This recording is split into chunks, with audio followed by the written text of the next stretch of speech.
দুর্গাপূজা ও সাপ্তাহিক ছুটি উপলক্ষে পটুয়াখালীর কুয়াকাটা সমুদ্র সৈকতে পর্যটকের ঢল নেমেছে। বুধবার বিকেল থেকেই সৈকতে বিপুল পর্যটকের আগমন ঘটে।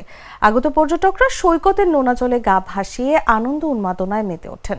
অনেকে আবার ঘুরছেন ঘোড়া, মোটরসাইকেল কিংবা ওয়াটার বাইকে। অনেকে আবার সৈকতের বেঞ্চে বসে উপভোগ করছেন প্রাকৃতিক সৌন্দর্য। দীর্ঘ সময় পর পর্যটকের এমন বাড়তি উপস্থিতিতে উচ্ছ্বসিত ব্যবসায়ীরা। বিক্রি বেড়েছে পর্যটন সংশ্লিষ্ট ব্যবসা প্রতিষ্ঠানগুলোতে। বুকিং রয়েছে কুয়াকাটার 95% হোটেল মোটেল। পর্যটকদের সার্বিক নিরাপত্তা দিতে তৎপর রয়েছে ট্যুরিস্ট পুলিশের সদস্যরা।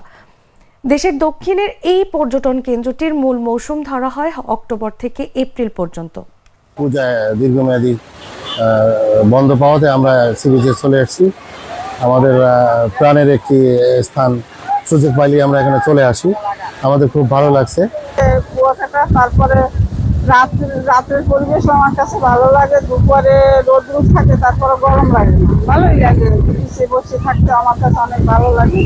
অনেক সুন্দর সি ভিউ দেখলাম, অনেক ভালো লাগছে। পূজার বন্ধে বাবা মার সাথে আসলাম, সবাই ফ্যামিলি মেম্বাররা আসছি, আর আমাদের বাবার অফিসের কলিগরা আসছে। আমরা সবাই মিলে মজা করতেছি।